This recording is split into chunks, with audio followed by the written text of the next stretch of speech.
Parshas Ki Seitzei, Banim asher yivoldu lohem, yivol lohem b'kal Hashem. Certain of the umos surrounding Eretz Yisrael were allowed to join Klal Yisrael, Misraim, etc., and certain of those were not, as we know. Ammon and Moab, starting the whole controversy as to whether or not Rus could join Klal Yisrael, which of course we know Ammoni are not Ammonis, and Moavi are not Moavis. But certain nations are allowed to join Klal Yisrael, and we allow Gerim to come from them.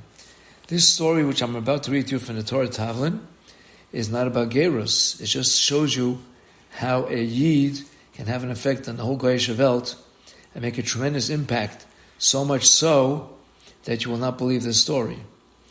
If you did, it's a good Chazorah Shir. Many people have gotten out of traffic tickets through all sorts of excuses.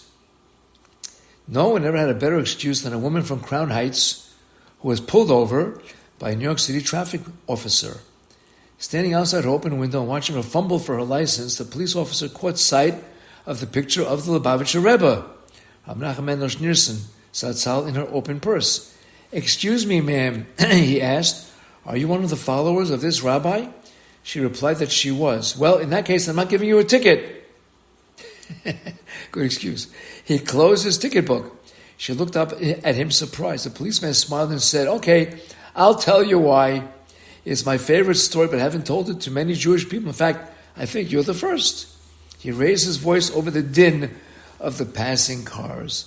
"I used to be in the police escort that once a week escorted the rabbi to the Montefiore Cemetery, where his predecessor, Rav Yosef Yitzchak Schneerson, by the way, the Frierdiker Rebbe, a gigantic individual which people have not heard about. They know about Menachem Mendel, but his predecessor, Rav Yosef Yitzchak Schneerson, was a phenomenal human being. His biography was written by Rav Alter Metzger, who was Bobby D's teacher at Stern, was a member of the Kew Gardens Kehillah, and I met him many times, a very, very special person. Wrote the biography about the very special Rav Yosef Yitzchak Schneerson. So Rav Menachem Mendel used to go to the cemetery and had a police escort. He is saying, the policeman continuing, "I got to know some of the young men who accompanied the rabbi, he didn't call him Rebbe, he called him the rabbi, and I learned a thing or two about Hasidim. They're very friendly people, and we talked a lot while the rabbi was inside praying. He used to tell us all the time about the greatness of the rabbi and how he tries to help people all the time. I was standing there with some of my buddies, and I half jokingly asked if the rabbi helps non-Jews also. Sure, they said. The Rebbe helps anyone who asks. Why? Do you need something?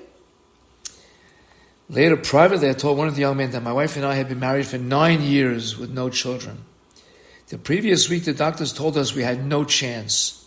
We had spent lots of money on treatments, seen all sorts of big professors running around like crazy for the last 6 or 7 years. Now they were telling us there was no more hope.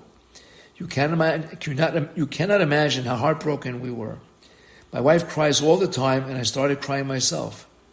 So this young man tells me, "Listen, the next time you escort the Rebbe to the cemetery, stand next to the door of the car and ask him for a blessing when he gets out." And that's exactly what I did. The next time I was in the escort, I stood by his door. When he got out, I said to him, "Excuse me, Rabbi, do you only bless Jewish people or non-Jews too?" I'll never forget how the rabbi looked at me, as if I was his best friend.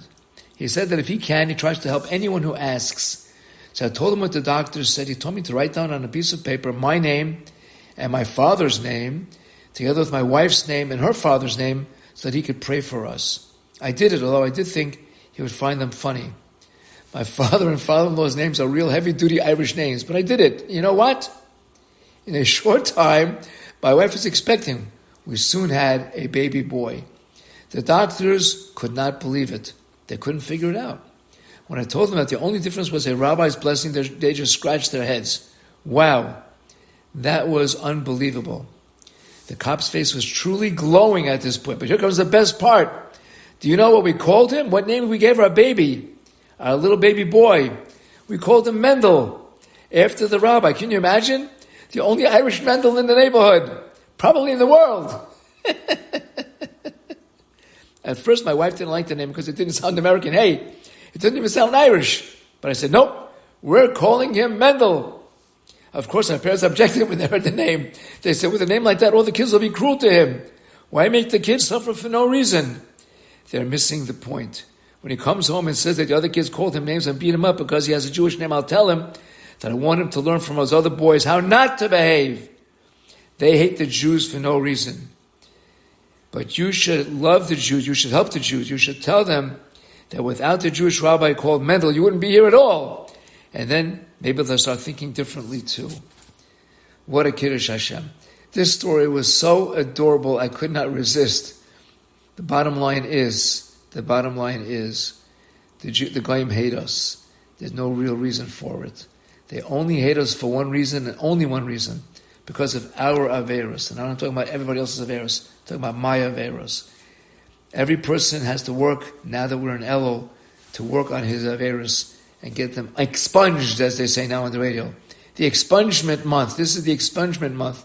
Time for us to do tshuva and get rid of the Yiddish, the anti-Semitism which stems from us. Good Shabbos.